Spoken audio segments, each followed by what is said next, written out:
हाँ, hello students.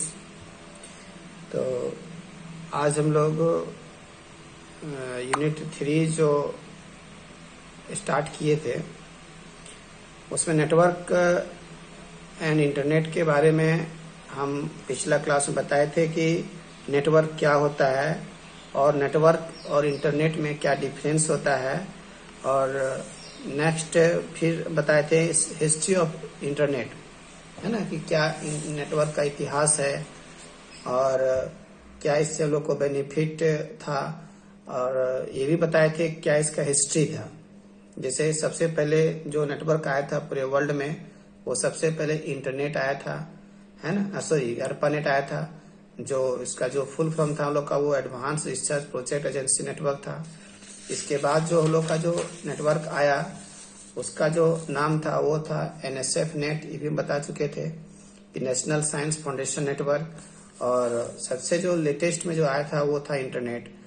और यही इंटरनेट आज पूरे वर्ल्ड में चल रहा है और इंटरनेट ही दुनिया का सबसे बड़ा नेटवर्क है। इसका जो डेवलपमेंट हुआ था वो 1989 टू 1990 के बीच में हुआ था। अब इसके आगे देखते हैं कि अगर सबसे पहले नेटवर्क का क्या एडवांटेज है। नेक्स्ट आज हम लोग का आज का जो टॉपिक है हम लोग का वो है कि एडवांटेज ऑफ नेटवर्क। तो इसका नोट्स हम पहले भेज चुके थे, नोट्स तो आप लोग उतार लिए होंगे। तो यहाँ पर केवल हम लोग इसको समझाने का काम कर रहे हैं और इसके बारे में थोड़ा डिटेल में हम लोग जाएंगे। तो सबसे पहले ये चीज को समझना हम सभी लोगों के लिए बहुत ही इम्पोर्टेंस है कि कंप्यूटर का नेटवर्क आज इतना एक्सप्लोर हो चुका है पूरे वर्ल्ड में, जो कि इस चीज को कोई अब नजरअंदाज नहीं कर सकता है। पूरे वर्ल्ड हर तरह का जो गवर्नमेंट सेक्टर्स है, प्राइवेट सेक्टर्स है, हेल्थ है, इंश्योरेंस है, बैंकिंग है, रेलवेज है, हर तरह का चीज जो है वो कंप्यूटर नेटवर्क में आ चुका है।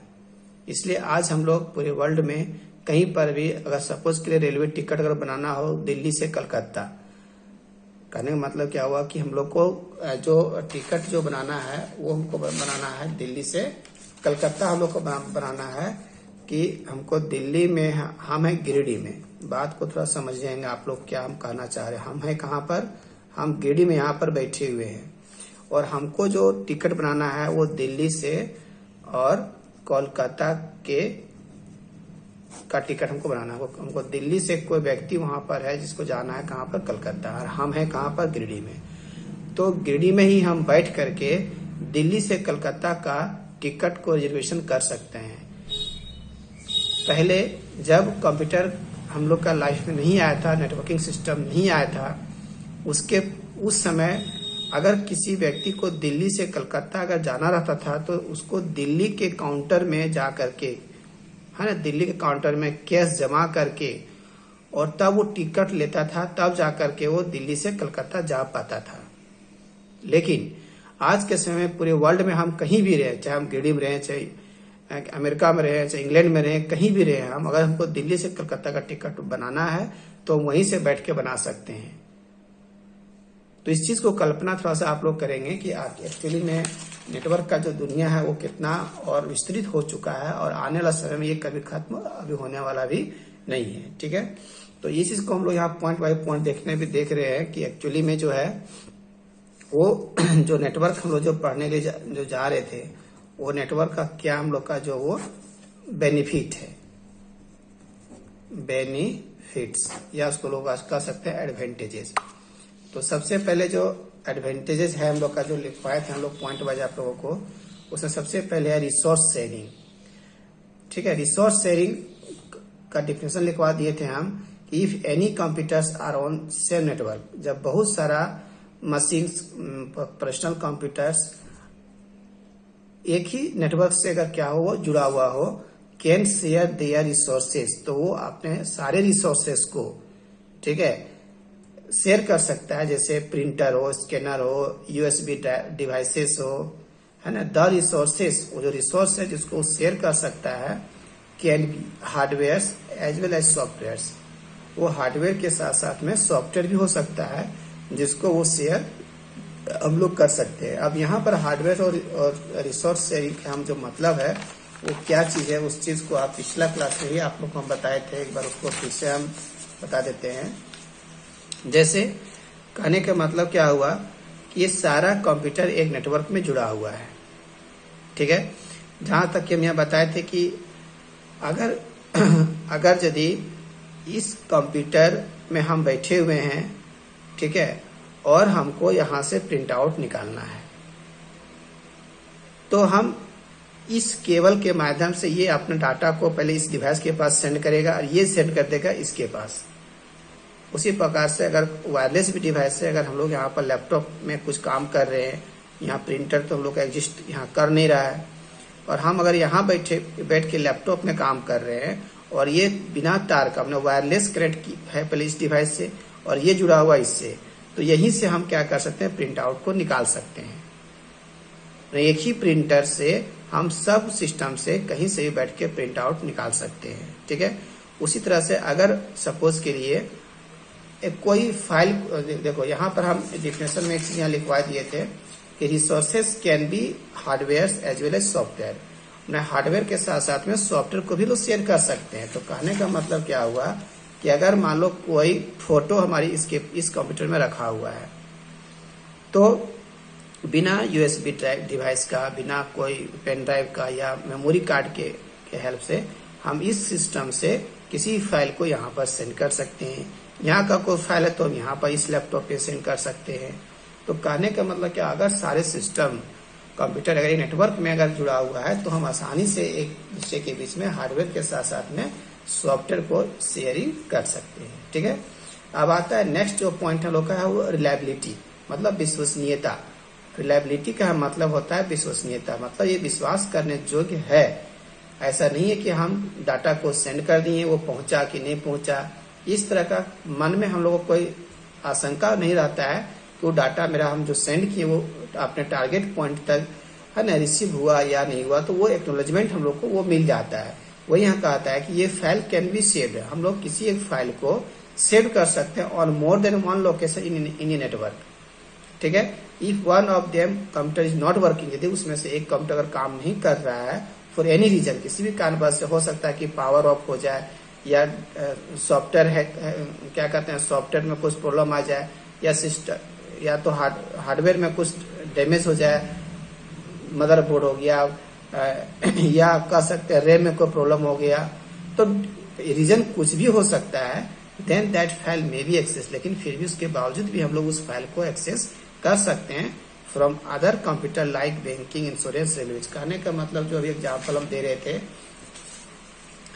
कि अगर एग्जाम्पल के रूप में हम पहले भी डील इसको किए थे कि मान लो कि हम लोग का बैंक ऑफ इंडिया में मेरा खाता है, ठीक है।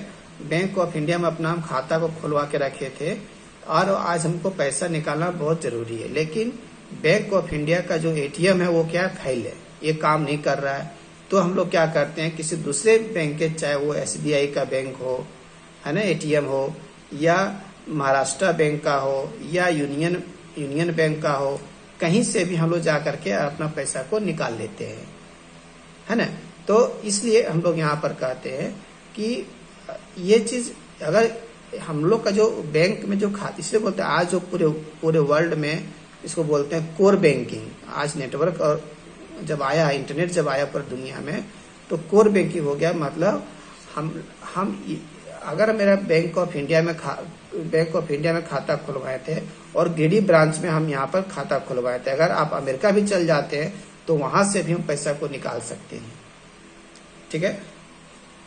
तो कहने का मतलब एसबीआई का हम कोई भी ब्रांच से हो, या महाराष्ट्र बैंक से हो, या यूनियन बैंक से हो, कहीं से भी पैसा निकाल सकते। इसका मतलब है कि मेरा एक खाता का जो डिटेल हो है कि कितना बैलेंस है, कितना निकालना है, नहीं निकालना है, ये सब जितना भी डिटेल हम लोग का एक कस्टमर का जो डिटेल होता है, वो डिटेल एक सिस्टम में ना रह करके बहुत सारे मल्टीपल सिस्टम में रहता है, जिसके वजह से हम लोग क्या करते हैं इसको कि ये हम लोग का रिलायबिलिटी हो रहता है हम लोग का कि नहीं, फाइल जो है वो हम लोग का मिस्टेक नहीं होगा, कहीं भी मेरा फाइल लॉस नहीं होगा। अगर एक सिस्टम फेल भी हो गया तो हम दूसरे जगह से भी उसको निकाल सकते हैं और किसी फाइल को सेंड कर सकते हैं, रिसीव कर सकते हैं, ठीक है। तो ये पॉइंट जो है वो यही कहता है रिलायबिलिटी, ठीक है। फिर नेक्स्ट बोलता है फास्ट एंड इफेक्टिव मीडियम। ये जो हम लोग का नेटवर्क है, अगर सारे कंप्यूटर को एक नेटवर्क में हम लोग कनेक्ट कर देते हैं तो हम बहुत ही आसानी से अपने फाइल को शेयर कर सकते हैं। और एक आज के समय में क्या कहते हैं, ये कम्युनिकेशन का भी माध्यम बन गया है। जैसे कहने का मतलब क्या हुआ, इस चीज को आप समझें थोड़ा सा। जैसे सबसे पहले जब मोबाइल आया हम लोग का, ठीक है, जब मोबाइल जब आया था जिसको लोग बोलते थे 2G, जब 2G जब आया था हम लोग का उस समय, या तो उसके ही पहले अगर हम लोग बात करें 1G, मतलब फर्स्ट जनरेशन का जो कंप्यूटर, सॉरी ये जो मोबाइल आया था हम लोग का टेलीफोन, उसमें मोबाइल तो आया नहीं था 1G में, उसमें जो आया था हम लोग क्या आया था, टेलीफोन। तो टेलीफोन से जो है हम लोग केवल वॉइस हम लोग बातचीत कर सकते थे, मतलब हम केवल बातचीत ही कर सकते थे। अगर कोई मैसेज हो, फोटो हो, ऑडियो हो, वीडियो हो, तो ये सब चीज जो है हम इस वन जनरेशन जो सिस्टम था, डिवाइसेस था, इसके हेल्प से लोग सेंड और रिसीव नहीं कर पाते थे।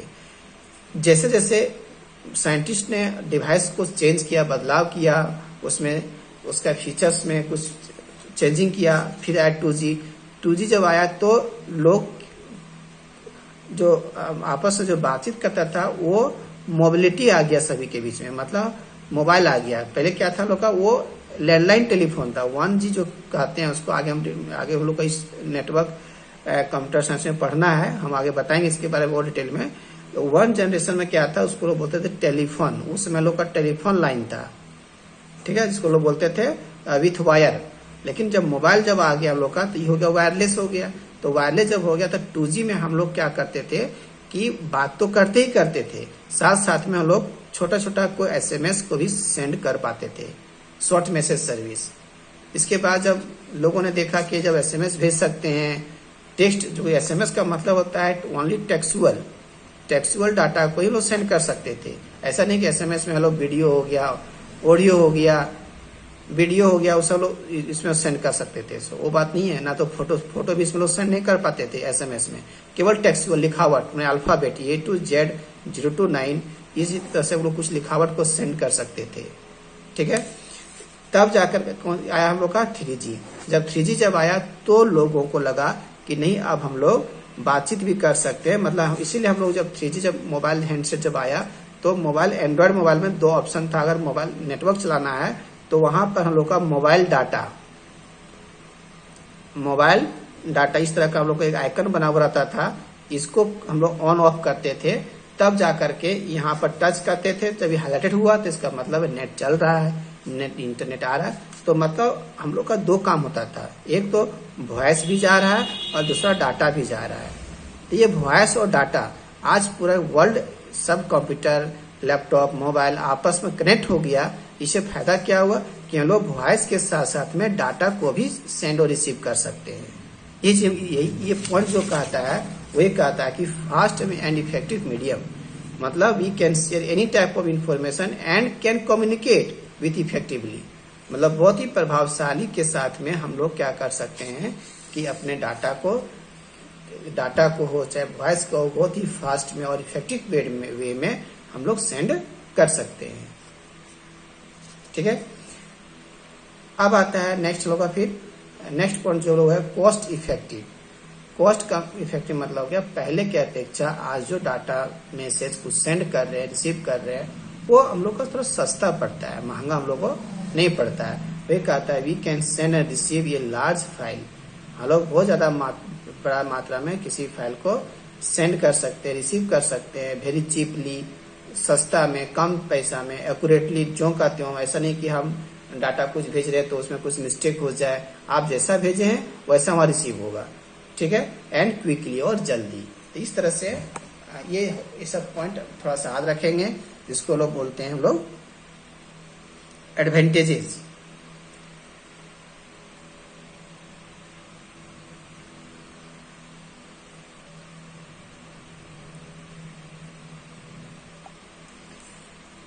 तो पिछला क्लास में लोग ये बता चुके थे कि इवोल्यूशन ऑफ नेटवर्क क्या है, मतलब सबसे पहले नेटवर्क कब आया था, कैसे आया था।